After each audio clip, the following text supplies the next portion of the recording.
Bom, então, novamente aí, pessoal, boa noite, né? Vamos avançando aí no nosso seminário um. Eu acho que, embora a gente não consiga ir muito rápido, eu acho que a velocidade aí não é muito a questão, né? A gente percebam que a cada encontro, não é só aquilo que a gente está lendo que a gente acaba discutindo, né? A gente passa para outras questões relacionadas e que são muito importantes para a gente poder entender o Lacan. Agora, também o que eu acho de válido nesses encontros nossos é que a gente acaba podendo se familiarizar um pouquinho mais assim com a maneira que o Lacan expõe as ideias dele, né? Que é uma coisa assim muito própria, né? Assim como o Deleuze vai ter também as maneiras dele, o Lacan tem, o Freud tinha as suas, né? Então, é muito importante para a gente entrar no autor que a gente tenha assim essa familiaridade com a maneira com que o autor expõe as suas ideias. Então, a ideia principal da gente ler junto esses textos é justamente que cada um possa ganhar essa familiaridade, né? Possa ir fazendo essa amizade aí com o texto do Lacan, que não é uma amizade fácil, né? É uma amizade que cobra muito da gente, né? Então, eu já vou começar aqui o compartilhamento da tela e a gente começa a leitura e a gente está continuando, então, se eu não me engano, a parte 3, né? Eu marquei aqui a página 55. Se alguém perceber que não é bem isso, aí a gente revê, mas a princípio é para ser aqui sim, tá bom? Então eu já começo a leitura, né? A gente está nessa parte aqui que é o eu e o outro, né? Página 55 da minha edição, né, do seminário, mas cada um vai ter uma diferente aí, não tem problema. Vamos lá.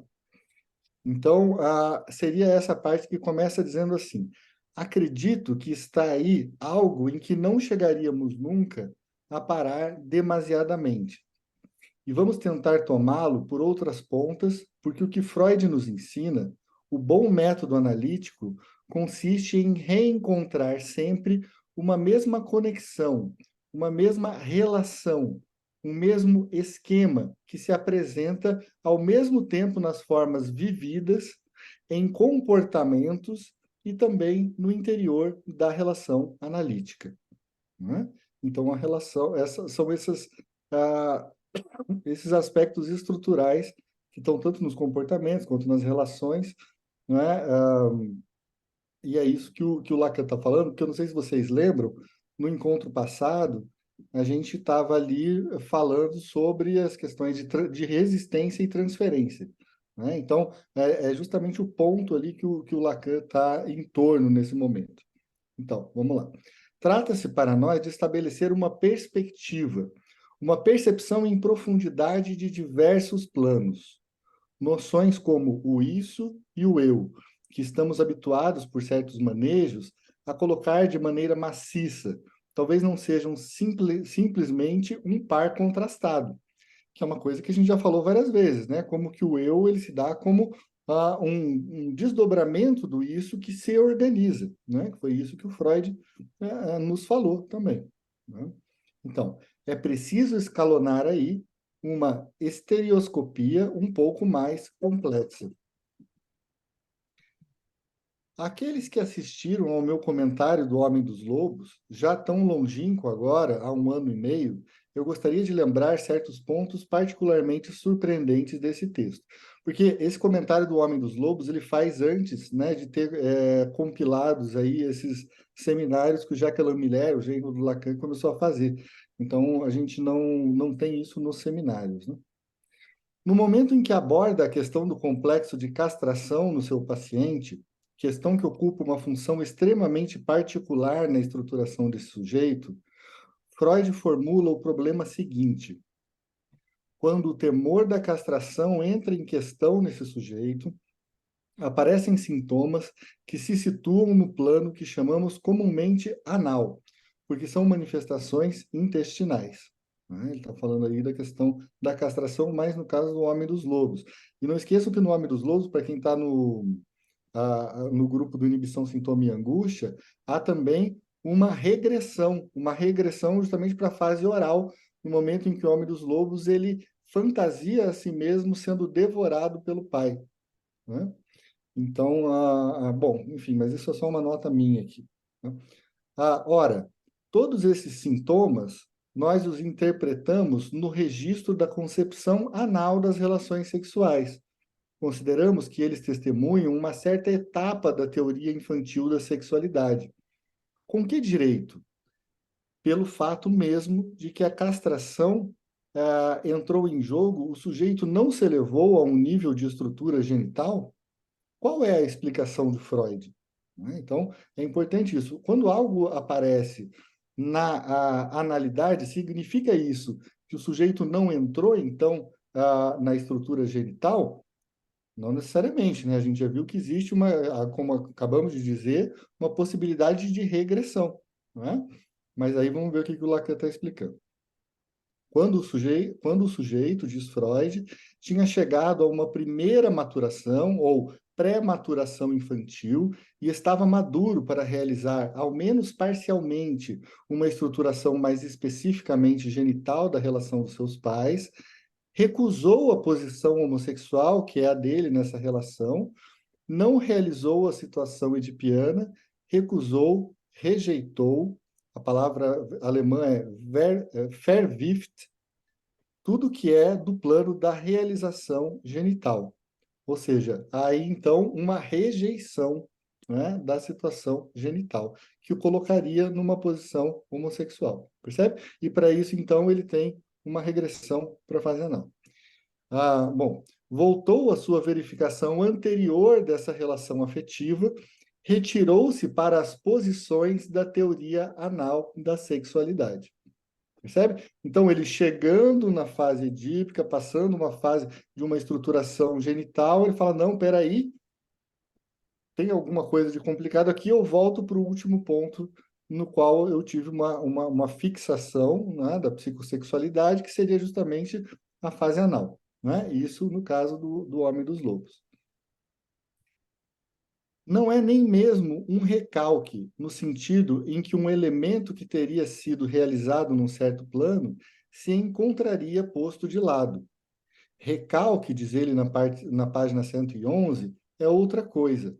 Eine Verdrängung ist etwas anderes als eine Verwerfung. Na tradução francesa, na tradução francesa, devido a pessoas cuja intimidade com Freud deveria tê-las iluminado um pouco mais, ou seja, está fazendo uma crítica, né, à tradução francesa, mas sem dúvida não bastava ter levado a relíquia de uma personalidade eminente para estar autorizado a fazer de si mesmo o guardião dela. Traduz-se: um recalque é outra coisa que um julgamento que rejeita e escolhe. Por que traduzir Verwerfung assim? Convenho que é difícil, mas a língua francesa... Aí o senhor Hippolyte fala rejeição, ele está colocando essa palavra rejeição, que de fato não é uma palavra assim tão comum, né, no vocabulário freudiano. Eu acredito que nas traduções em português, tampouco a rejeição seja algo assim muito traduzida, né, com esse termo em português. Aí o Lacan continua, sim, rejeição, ou no caso, recusa. Por que introduzir de repente um julgamento aí dentro, a um nível em que nenhum lugar há traço de Urteil?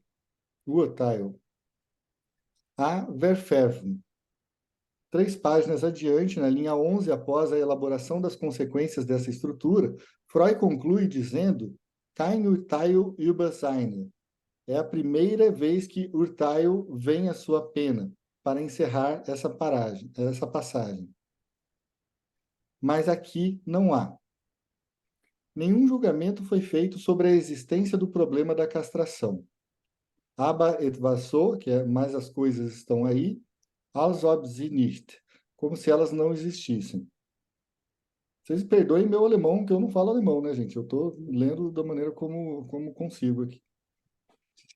Essa articulação importante indica-nos que, na origem, para que o recalque seja possível, é preciso que exista um para além do recalque, algo de derradeiro, algo de para além do recalque. Vamos lá.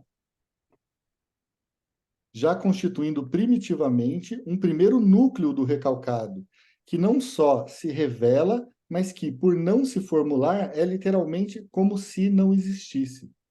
Sigo aí o que diz Freud. E, no entanto, em certo sentido, está em algum lugar, porque Freud nos diz isso em toda parte, ele é o centro de atração, que chama para si todos os recalques ulteriores. Essa é uma questão importante, pessoal, que vamos pensar o seguinte: o eu não está presente desde o nascimento, percebe? Então, se o eu não está presente desde o nascimento, é preciso que haja um recalque original, né? Um primeiro recalque. Por quê? Porque é através do recalque que o eu vai se organizar, né? Então, o que é, aonde está o centro gravitacional desse eu que vai justamente lançar aqueles sinais de angústia que a gente viu no Inibição do Sintoma e Angústia, para que outras coisas sejam recalcadas? É aqui o ponto que o Lacan está discutindo no momento. O que é esse centro gravitacional do eu? Né? O que tem de primeiro, né, de primordial nesses recalques, né, que forma a base para todos os outros recalques que vão acontecer futuramente? E aí o Lacan fala: eu direi que é a essência mesma da descoberta freudiana. Para explicar como se produz um recalque de tal ou tal tipo, histérico ou obsessivo, não é necessário, afinal de contas, recorrer a uma predisposição inata. Freud admite isso, às vezes, como um grande quadro geral, mas nunca como um princípio.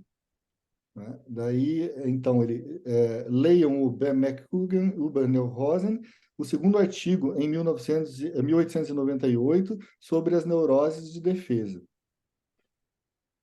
As formas que toma o recalque são atraídas por esse primeiro núcleo, que Freud atribui, então, a uma certa experiência, a que chama experiência original do trauma.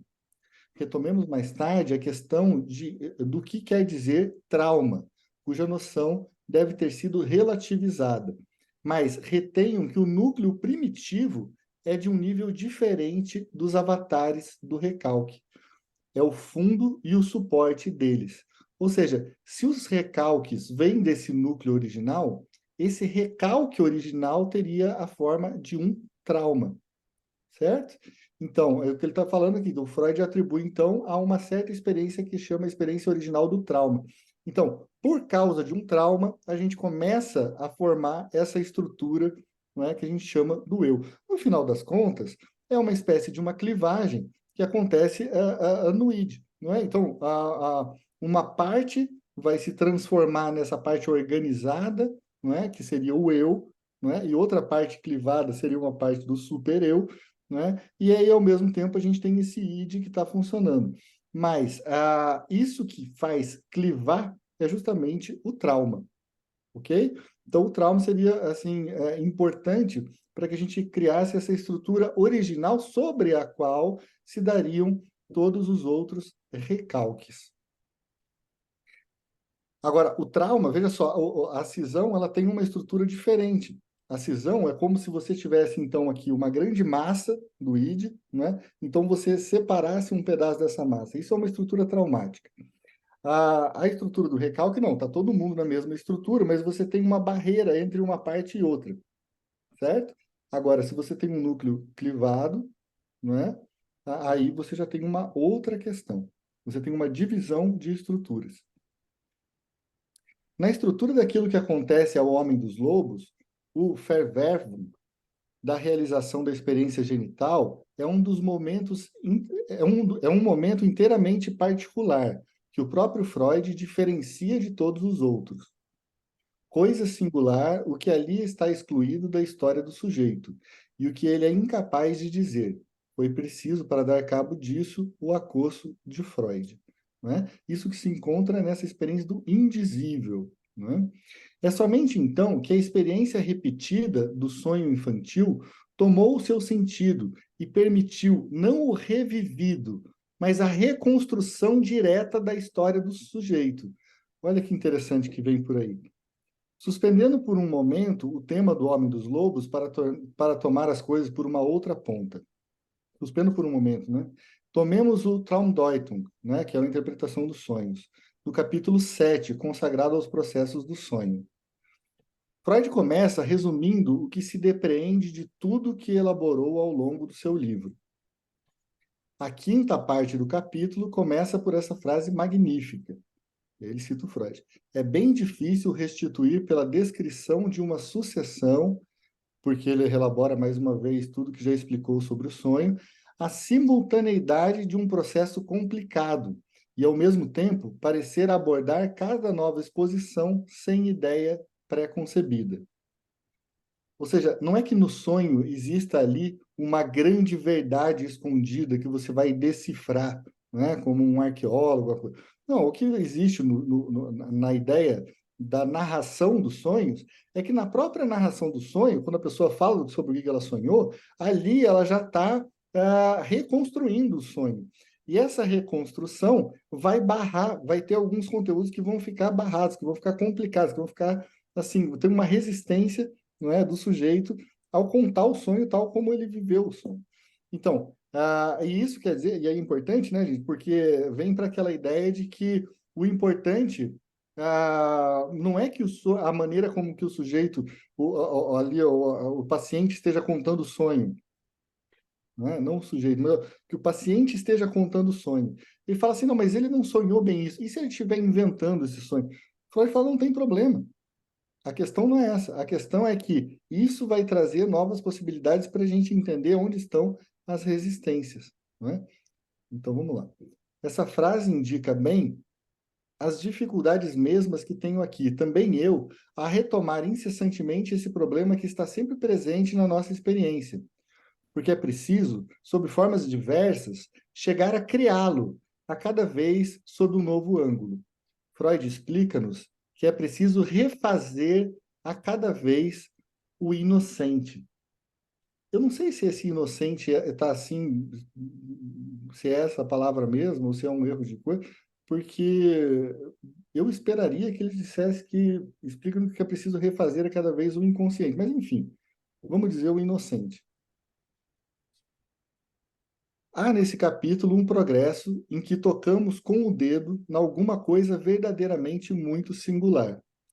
Freud enumera todas as objeções que se podem fazer sobre a validez da lembrança do sonho. O que é o sonho? A reconstituição que o sujeito faz dele seria exata? Ó, o que a gente estava falando agora. Que garantia temos nós de que uma verbalização ulterior não se misturou aí? Né? Todo sonho não seria uma coisa instantânea, a qual a palavra do sujeito dá uma história? Freud afasta todas essas objeções e mostra que não são fundadas. Mostra-o sublinhando o fato inteiramente singular de que quanto mais o texto que o sujeito nos dá é incerto, mais ele é significativo.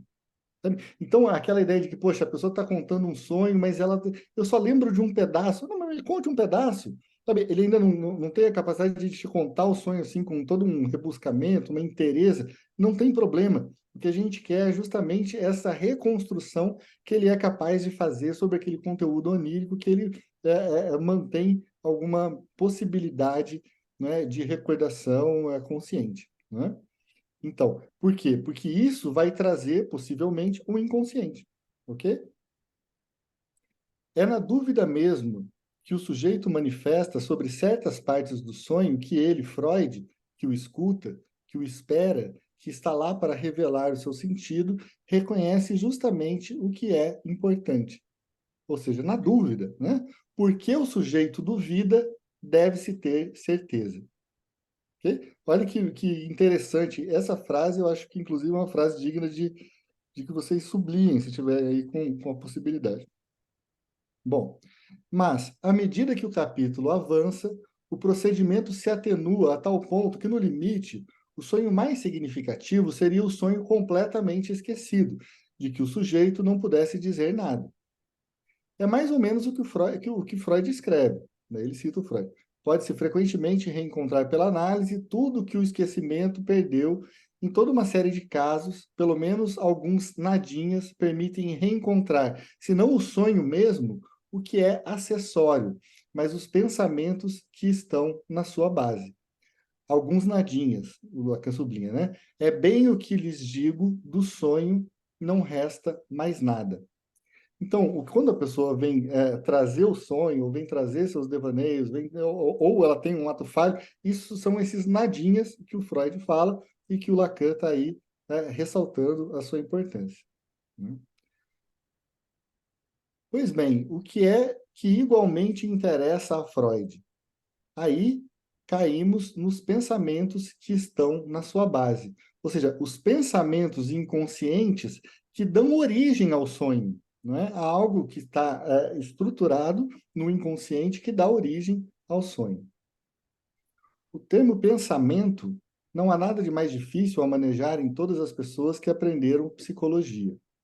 E como aprendemos psicologia, esses pensamentos são para nós o que remexemos sem cessar na nossa cabeça, enquanto gente habituada a pensar, mas talvez os pensamentos que estão na base estamos suficientemente esclarecidos por toda a Traumdeutung, né, a interpretação dos sonhos, para nos aperceber de que não é o que se crê quando se fazem estudos sobre a fenomenologia do pensamento. O pensamento sem imagens ou com imagens, etc. Não é o que chamamos correntemente o pensamento, porque aquilo de que se trata o tempo todo é de um desejo. Opa, interessante. Lacan mexendo aqui com o desejo, não é? O inconsciente, que na verdade substituiria de uma forma para o Lacan assim, mais interessante a ideia de um pensamento inconsciente, tá? Porque esse pensamento ele está justamente sustentado por uma fantasia, né? E aí a gente teria que ir para o Lacan ver o que é a fantasia. Então vamos adiante para a gente não complicar agora. Deus sabe que esse desejo, nós aprendemos ao longo de nossa pesquisa a nos aperceber de que ele corre como um anel que vemos desaparecer e reaparecer num jogo de passa a passa. Afinal de contas, ainda não sabemos se deve ser situado do lado do inconsciente ou do lado do consciente. E desejo de quem? E de que falta, sobretudo?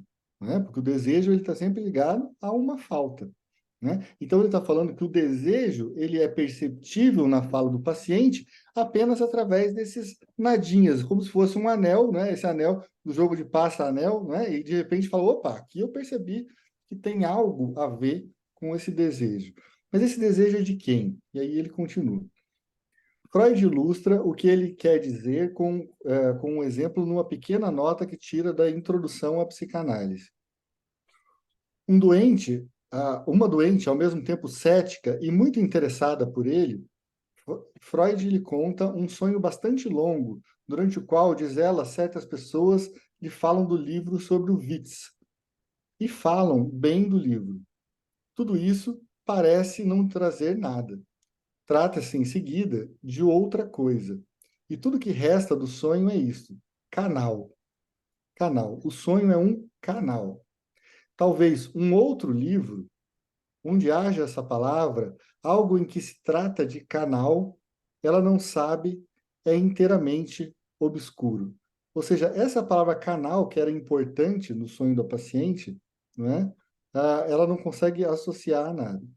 Resta, pois, canal, e não se sabe bem a que isso se relaciona, nem de onde vem, nem aonde vai. Bem, isso é que é o mais interessante, diz ele. Isso que não é senão um fragmentozinho, com uma aura de incerteza em volta. Né? Já aconteceu para vocês, gente? Alguém vai contar um sonho e de repente ele fala: Poxa, eu sonhei com um cabrito, mas não sei o que tem a ver com qualquer coisa, é aleatório. Fala, Poxa, mas aí vamos atrás do que isso pode ser. Né? E o que é que isso dá? No dia seguinte, não no mesmo dia, ele conta que tem uma ideia que se liga a canal. E ela conta que tem uma ideia que se liga a canal. É precisamente um trocadilho, uma travessia de Dove a Calais, um inglês e um francês. Né? Então, essa travessia ali que fica no Canal da Mancha. Né? Então, ela pensa em canal, e de repente, poxa, falou Dove e Calais, então tem o Canal da Mancha. E aí, bom, isso já fez mais uma articulação, porque levou a ideia de que tem o inglês e o francês. E aí a paciente continua falando ao longo da conversa. O inglês cita a célebre frase: do sublime ao ridículo não há mais do que um passo. E o francês galante responde: Sim, o Paço de Calais, né? Que é particularmente, o que é particularmente gentil para com o interlocutor. Ora, o Paço de Calais é o Canal da Mancha, né? Ou seja, do sublime ao ridículo não há mais que um passo, é uma piada, né? É um xiste que tem essa ideia, né? De que, então, bom, ela consegue ligar, né, o inglês e o francês e fala do sublime ao ridículo, só tem um canal, que é o Canal da Mancha, né? Então, isso é um trocadilho, né, que a paciente traz. Reencontramos, pois, o canal e, ao mesmo tempo, o que. Prestem bem atenção, porque isso tem a mesma função que o surgimento da presença no momento das resistências.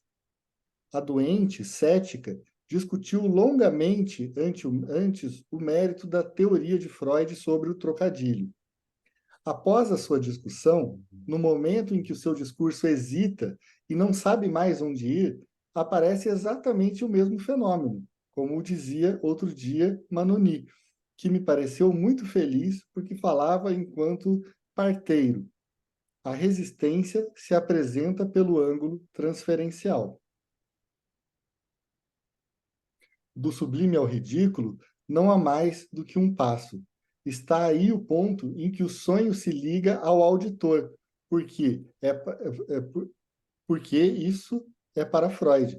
Ou seja, ela está falando assim, bom, eu pensei num canal e ao mesmo tempo eu tive a ideia do trocadilho, no fundo, ela está ali espezinhando o Freud, né, com essa ideia de que o trocadilho é o ridículo, talvez. Enfim, não sei, mas vamos em frente para ver o que pode ser isso. Assim, canal não era grande coisa, mas após as associações é indiscutível. Gostaria de tomar outros exemplos. Deus sabe o quanto Freud é sensível no seu agrupamento dos fatos, e não é por acaso que as coisas vêm reunir-se em certos capítulos. Por exemplo, acontece no sonho, no momento em que ele toma uma certa orientação, fenômenos que são muito especialmente de ordem linguística. Um erro de linguagem é feito pelo sujeito em plena consciência. O sujeito sabe, no sonho, que é um erro de linguagem, porque uma personagem intervém, então, para corrigi-lo. Num ponto crítico, há, pois, ali uma adaptação que se realiza mal e cuja função se desdobra sob os nossos olhos. Mas deixemos isso de lado por enquanto. Mas nós, gente, ao invés de deixar de lado por enquanto, vamos pensar de novo como que o Lacan está pensando o inconsciente, não é? Que se forma como uma linguagem, certo? E se organiza como uma linguagem. Tomemos ainda, eu escolhi essa manhã, um pouco ao acaso, esse exemplo célebre de Freud, publicou desde 1898, no seu primeiro capítulo da Psicopatologia da Vida Cotidiana, né, falando sobre as parapraxias. Freud se refere, a propósito, do esquecimento dos nomes, ao esforço que fez um dia numa relação com o interlocutor de viagem para evocar o nome do autor do célebre afresco da Catedral de Orvieto, vasta composição que manifesta os fenômenos esperados para o fim do mundo, centrada na aparição do Anticristo. O autor desse afresco é Signorelli, né? E Freud não chega a reencontrar o nome dele. Vêm outros. É isso, não é isso. Botticelli, Boltraffio, e não chega a reencontrar Signorelli. Consegue, enfim. Gente, eu vou parar aqui só para dizer o seguinte: quem não leu, pelo amor de Deus, leiam com urgência a interpretação dos sonhos, sobretudo uma parte que é muito cara ao Lacan, que é o capítulo 7 da interpretação dos sonhos, tá bem? Que é onde está essa confusão toda aí. Então, consegue, enfim, graças a um procedimento analítico. Porque esse pequeno fenômeno não surge do nada, está inserido no texto de uma conversa. Naquele momento, eles vão de Raguz para o interior da Dalmácia e estão quase no limite do Império Austríaco, em Bósnia-Herzegovina. Essa palavra Bósnia dá lugar a um certo número de anedotas, né? E Herzegovina também. Depois, vem algumas observações e uma disposição particularmente simpática da clientela muçulmana que é, numa certa perspectiva primitiva, e que testemunha aqui uma extraordinária decência. Quando o médico, olha, meu ato falho aqui, né? Quando o médico dá uma notícia muito má, que a doença é incurável, o interlocutor de Freud parece, com efeito, ser um médico que tem uma prática nessa região. Essas pessoas deixaram manifestar-se algum sentimento de hostilidade em relação a ele. Além disso, imediatamente, em seguida, se endereçam a ele dizendo: Herr, né, que é senhor, né? Se tivesse havido algo a fazer, o senhor teria feito. Teria certamente sido capaz de fazê-lo. Estão, pois, em presença de um fato que é preciso aceitar, donde a sua atitude comedida, cortês, respeitosa em relação ao médico, chamado Herr, em alemão, tudo isso forma o fundo sobre o qual parece se estabelecer a sequência da conversa, pontuada do esquecimento significativo que coloca o seu problema para Freud. Freud indica que tomava parte na conversa, mas que, a partir de certo momento, a sua atenção foi dirigida para outro lugar. Durante o tempo mesmo em que falava, pensava noutra coisa, a que o conduzia nessa história médica. Então, o Freud estava pensando no seu próprio devaneio, porque ele estava tentando entender por que ele não conseguia lembrar do nome do pintor. Não é isso? Por um lado, voltava-lhe a ideia o valor que dão os pacientes, especialmente islâmicos, a tudo que é da ordem das funções sexuais. Literalmente, um paciente que o tinha consultado por perturbações da potência sexual lhe havia dito: se não tens mais isso, a vida não vale mais a pena ser vivida. Por outro lado, ele se lembra de ter sabido, num dos lugares em que tinha feito uma estada, da morte de um dos seus pacientes, de quem tinha cuidado durante muito tempo, coisa que não se fica sabendo, diz ele, sem um certo abalo. Não quisera exprimir esses pensamentos concernentes à valorização dos processos sexuais, porque não estava muito seguro do seu interlocutor. E, além disso, não tinha parado de bom grado o seu pensamento a respeito da morte desse doente. Mas, pensando nisso tudo, havia retirado a sua atenção daquilo que estava começando a dizer. Freud faz, no seu texto, um quadrinho muito bonito. Dirijam-se à edição Imago, onde escreve todos os nomes: Botticelli, Boltraffio, Herzegovina, Signorelli. E embaixo os pensamentos recalcados, e o som Herr, e a questão. O resultado é o que ficou. A palavra senhor foi trazida pelo Herr, porque Herr quer dizer senhor, né? Enfim, daqueles muçulmanos tão polidos. Tráfio foi trazido pelo fato de que tinha recebido lá o choque da má notícia concernente ao seu paciente. Percebam, de onde veio esse tráfio? Veio do que ele estava dizendo, Botticelli, Boltraffio, Herzegovina, não é? Que, na verdade, era a livre associação do Freud tentando lembrar aquela palavra. Não é? Então, é muito interessante, porque ele está falando, o importante para você conseguir chegar nesse desejo, não é? É perceber aquilo que vai sendo associado livremente enquanto você tenta chegar a alguma coisa. Percebe? Então, a questão não é aquilo que está escondido lá. A questão é todo o caminho, porque com isso ele conseguiu levantar todos esses pensamentos recalcados. E todos esses pensamentos recalcados levaram, bom, enfim, ele chegar à ideia do nome do pintor, que era Signorelli. Mas a ideia do pintor ser Signorelli não é tão importante. O que é tão importante é todo o pensamento que ele faz para reconstruir esse nome esquecido. Né? E esse nome foi esquecido por causa de alguns recalques específicos que o Lacan está trazendo agora. Né? Então, Tráfio foi trazido pelo fato de que tinha recebido lá o choque da má notícia concernente ao seu paciente. Né? Então, isso estava ali naquele discurso. O que pôde encontrar no momento em que seu discurso procurava o autor do afresco de Orvieto é o que estava disponível depois que um certo número de elementos radicais tinha sido trazido pelo que chama o recalcado. Isso é, as ideias concernentes às histórias sexuais dos muçulmanos e o tema da morte. Né? Ou seja, ele tinha alguns recalques que tinham a ver com as ideias sexuais dos muçulmanos e com o tema da morte. Isso é o que estava impedindo com que ele chegasse na palavra Signorelli, não é? E o que é que isso quer dizer? O recalcado não estava tão recalcado assim, porque não se falou, porque se não falou dele ao seu companheiro de viagem, ele o dá para nós, logo em seguida, no seu texto. Mas tudo se passa com efeito, como se essas palavras, pode-se falar de palavras, mesmo se esses vocábulos são partes de palavras, porque eles têm uma vida de palavras individuais, fossem a parte do discurso que, na verdade, Freud tinha de sustentar para o seu interlocutor. Ele não o disse, embora tenha começado. É isso que o interessava. É isso que estava pronto a dizer. E por não ter dito, ficaram-lhe na sequência da sua conexão com esse interlocutor restos, pedaços, sombras dessa palavra.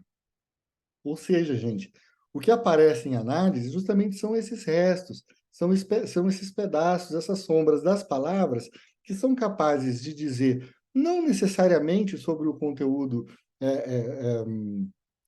enfim, um umbigo do sonho, porque não é essa a questão, mas sobre o conteúdo recalcado e como que ele se forma, não é, para sustentar um desejo, não é? E como que esse desejo, então, estava ali presente no inconsciente. Então, são esses restos, não é? Então, por isso que muitas vezes na clínica lacaniana se diz muito assim, bom, você me falou essa palavra, mas ela tem um som, não é, que pode levar a uma outra palavra, e essa outra palavra eu já ouvi sim várias vezes de você, mas e agora ela parece que ganha um contexto diferente, sabe? Por isso que essas questões de trocadilho e tal, às vezes até é uma coisa que psicanalistas de outras correntes teóricas costumam até brincar, né, com os lacanianos, falam, vocês são cheios dessas coisas de ficar separando palavras, de ficar com amor, né, amar, sei lá, coisa.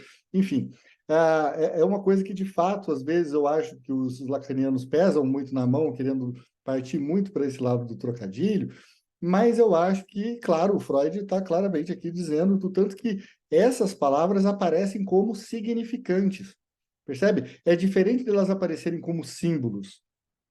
Porque o Exergovina, né, esse que provavelmente em alemão deve ter um som do começo que parece com Herr, né? Porque lembrou o Freud do Senhor, né? Então, essas sonoridades das palavras, isso é muito importante de se apreender, né, na escuta analítica, né? Então, não é só o significado, o conteúdo, não é essa semântica das palavras, não. O significante em si, ele tem um valor na psicanálise, ou seja, o som da palavra, ele tem um valor na psicanálise, tá certo? Então, vamos lá. Vocês não veem aí o quanto esse fenômeno que se passa ao nível da realidade é complementar do que se passa no nível do sonho? Aquilo a que assistimos é a emergência de uma palavra verídica. Deus sabe quão longe ela pode ressoar, essa palavra verídica. De que é que se trata, senão do absoluto, a saber, da morte, que ali está presente e a qual Freud nos diz que preferiu, ou que proferiu, ele fala que preferiu no meu aqui. E não simplesmente por causa do seu interlocutor não se afrontar muito. Deus sabe também, o problema da morte é vivido pelo médico como um problema de domínio. Ora, o médico, no caso, Freud, como o outro, perdeu. É sempre assim que sentimos a perda do doente, sobretudo quando tratamos dele por muito tempo, né? Ou seja, uma perda do domínio sobre a doença, sobre o paciente que, enfim, morreu.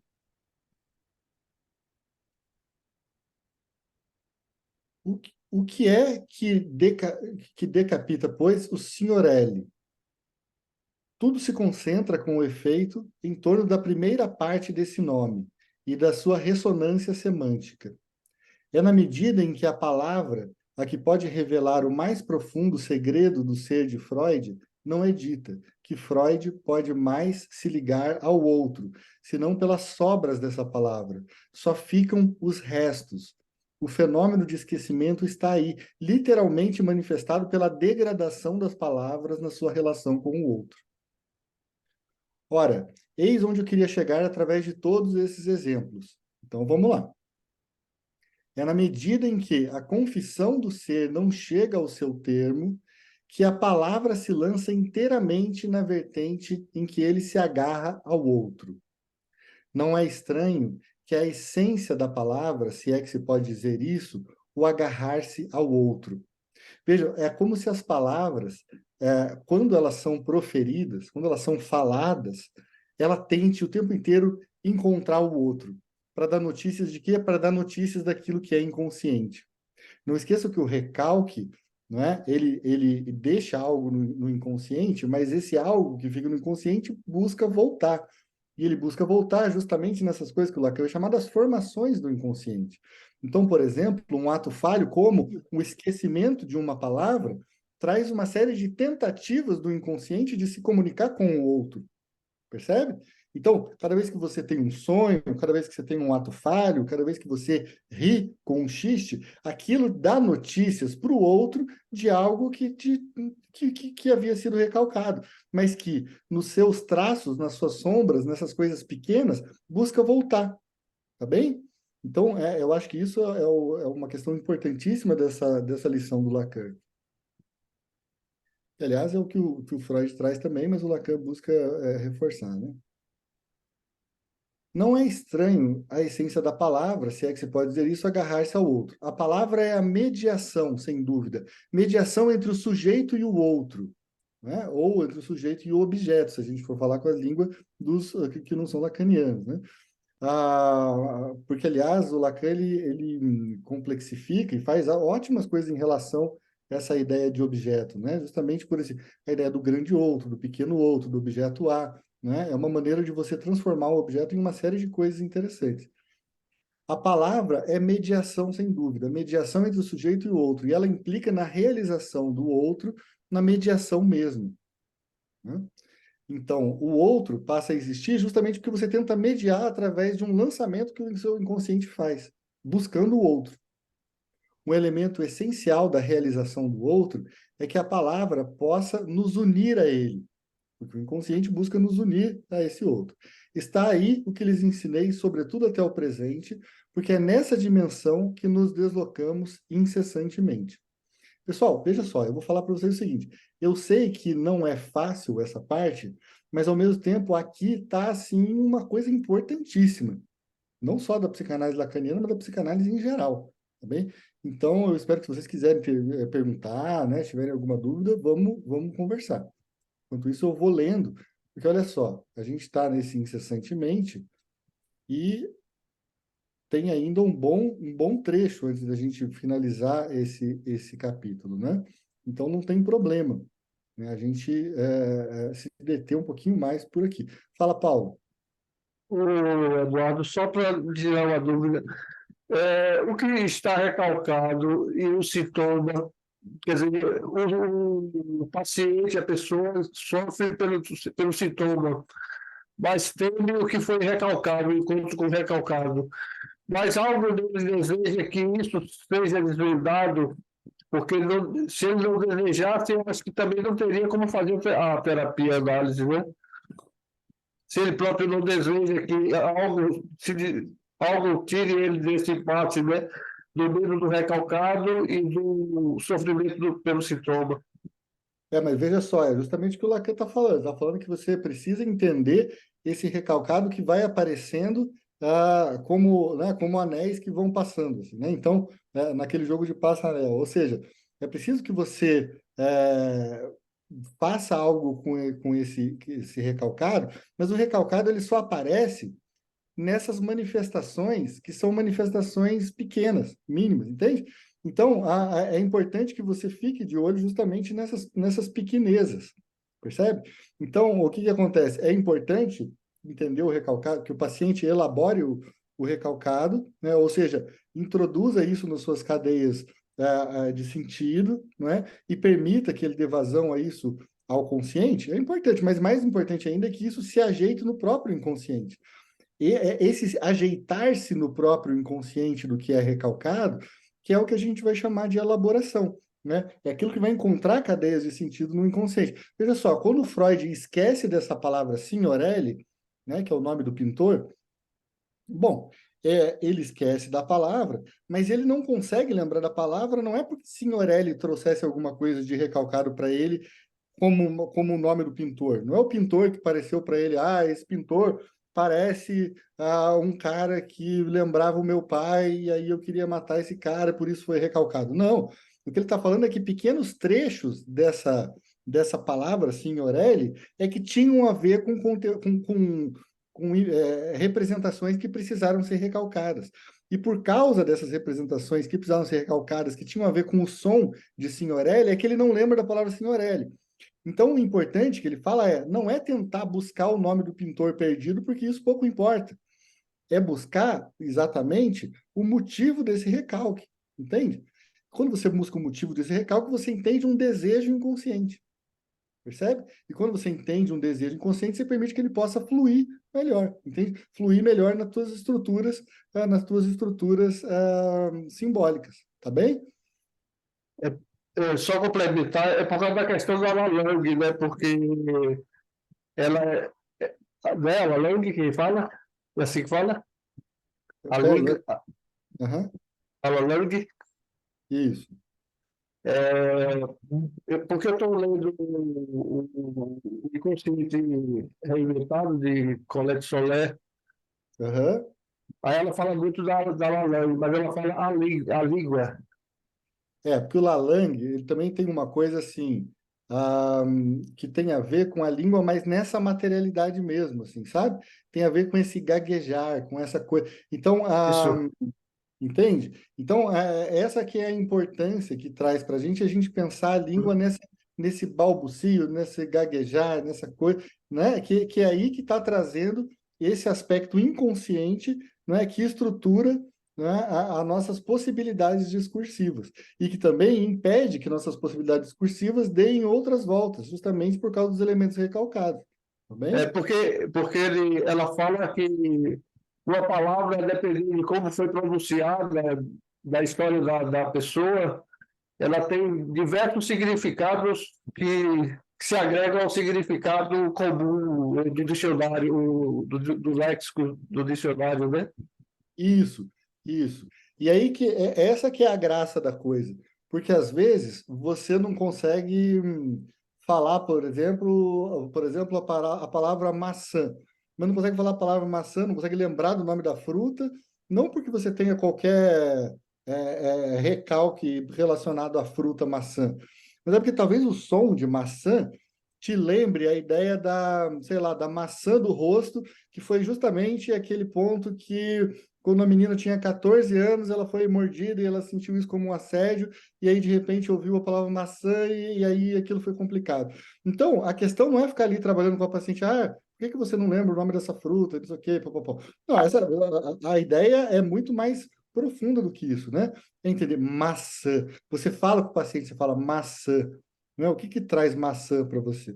Né? Aí a pessoa fala, para mim traz uma ideia não sei por quê, mas maçã me traz uma ideia de uma máscara que eu vi uma vez. Fala, máscara, maçã? Porque essa máscara tinha pintado aqui, tinha pintado aqui. Mas fala, pintado o que aqui? Na maçã do rosto? Aí pronto, porra, você consegue dar uma volta e entender. E o que tem a maçã do rosto? Pois é, eu lembrei de uma vez que, sabe, que eu me senti assediado, justamente porque um homem mordeu aqui, ficou vermelho, e pô. E aí, o que eu estou dizendo é que o trabalho a ser feito com aquilo que vem do inconsciente não é um trabalho nada óbvio, entende? Nunca é assim um desvendar que você faz porque ela falou, maçã, então provavelmente você teve um trauma com uma maçã. Nada disso, entende? A gente tem que conseguir fazer as cadeias de sentido que vão levar a pessoa a esquecer a palavra maçã, por exemplo, ou ela chamar maçã de outra coisa, entende? São essas coisinhas que a O gente Eduardo, só um exemplo aqui com o que aconteceu comigo. Eu passei uns 3 ou 4 dias tentando lembrar o nome de Ítalo Calvino, né? Aham. Aí não lembrava. Aí eu terminei de falar com o Fábio do Zap, do grupo. E aí, quando eu terminei de falar com ele, me veio a palavra inteira, Ítalo Calvino. Nem que o Calvino só foi inteira. Aí eu, de imediato, conversei com o Fábio, o que eu queria falar porque eu queria falar muita coisa do Ítalo Calvino para o Fábio. E aí só o fato de eu ter conversado com ele me veio a memória, uma coisa que 3, 4 dias eu não conseguia de jeito nenhum lembrar o nome do autor. Tá vendo? É justamente. Alguma coisa desfez algum recalque seu que foi possível que viesse à tona essa, esse som, né? Esse significante. Uhum. Mas, enfim, vamos seguir aqui, vamos ver até onde vamos, né? Eu acho que a gente já está mais para o final, mas vamos continuar um pouquinho mais. Então, está aí, né, o que lhes ensinei, sobretudo até o presente, porque é nessa dimensão que nos deslocamos incessantemente. É nessa dimensão. É disso que a gente está falando, Paulo. Então, mas há uma outra face da palavra que é revelação. Revelação e não expressão. O inconsciente só se expressa por deformação, distorção, transposição. Escrevi nesse verão função e campo da palavra e da linguagem, sem colocar ali intencionalmente o termo expressão, porque toda a obra de Freud se desdobra no sentido da revelação e não da expressão. A revelação é o móvel último daquilo que procuramos na experiência analítica, né? Como é a revelação que a gente leu assim. A resistência se produz no momento em que a palavra de revelação não se diz. Como Strebel escreve muito curiosamente no fim de um artigo execrável, mas tão cândido e que centra toda a experiência analítica em torno do desdobramento do ego, de que uma metade deve vir em nosso auxílio contra a outra, em que o sujeito não tem mais saída. Ele se agarra ao outro porque aquilo que é impelido em direção à palavra não acedeu a ela. E aí, gente, a gente responde a nossa grande questão do encontro passado, que era como que a resistência provoca a transferência. Porque é justamente porque a gente resiste que o nosso inconsciente busca encontrar no outro uma maneira de se expressar não, de se revelar, percebe? Então, essa necessidade e essa construção da transferência para o Lacan se dá justamente porque há resistência, tá bom? Essa era a nossa questão no encontro passado e agora aqui a gente tem um meio melhor para falar sobre isso.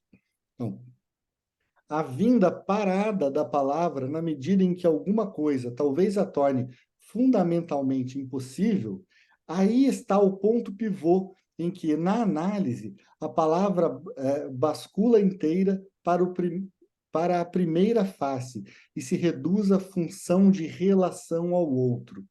Se a palavra funciona, então, como mediação, é por não se ter realizado como revelação. Porque como revelação vem de onde? Do inconsciente, né?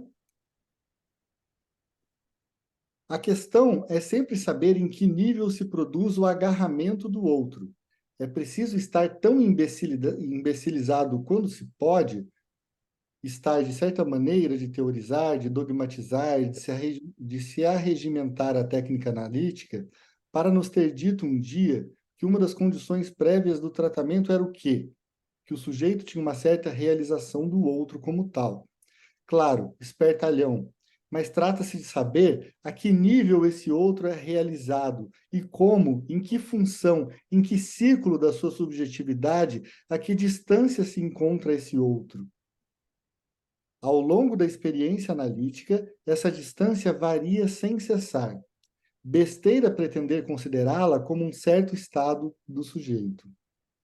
É o mesmo espírito que faz o Sr. Piaget falar da noção egocêntrica do mundo da criança, como se os adultos tivessem o que ensinar sobre isso à molecada. E eu gostaria muito de saber, nas balanças do eterno, o que é que se pesa como a melhor apreensão do outro a que pode ter o Sr. Piaget na sua posição de professor e na sua idade, ou a que tem uma criança. Essa criança, nós a vemos prodigiosamente aberta a tudo o que o adulto lhe traz de sentido no mundo. Será que nunca reflete sobre o que significa, no que diz respeito ao sentimento do outro, essa prodigiosa permeabilidade a tudo que é mito, lenda, conto de fada, história, essa facilidade em se deixar invadir pelos relatos, acredita-se que é compatível com os pequenos jogos de cubo, graças aos quais o Sr. Piaget nos mostra que a criança acede a um conhecimento copernicano do mundo. Trata-se de saber como, num dado momento, aponta em direção ao outro esse sentimento tão misterioso de presença. Talvez esteja integrado aquilo de que Freud nos fala da dinâmica da transferência. Quer dizer, a todas as estruturações prévias, não somente da vida amorosa do sujeito, mas da sua organização do mundo. Olha que bonito isso que ele está falando. Então, quer dizer, por causa dessa dinâmica da transferência que já vem da nossa vida infantil, é que justamente o nosso sujeito do inconsciente busca esse outro no momento da resistência. Tá bem? Então, gente, hoje nós viemos da página 55 até a 63. Eu acredito que foi um longo percurso que a gente percorreu, sobretudo por causa da importância desse trecho. Eu diria a vocês, inclusive, que seria interessante que vocês relessem esse trecho, né? Mas é uma parte que, para mim, foi muito esclarecedora enquanto eu lia para preparar o encontro, justamente porque ela completava tão bem as ideias que haviam ficado assim meio flutuantes, né, no nosso encontro passado e que terminaram justamente como uma pergunta. Tá bem? Então, pessoal, é isso, não é? Eu vou aqui interromper o compartilhamento e agradecer a presença de vocês, né? Dizer que a gente está aí heroicamente lendo o Seminário 1, que a gente vai estar também, muito possivelmente, né? Na sexta-feira que vem, tá bom? Grande abraço para vocês aí, pessoal, e fiquem bem, tenham um bom final de semana aí, com moderação na bebida, né? E no que vocês mais quiserem, né? Mas aproveitem bastante. Grande abraço, pessoal. Valeu, Eduardo. Boa noite. Valeu, até Semana. mais. Boa semana.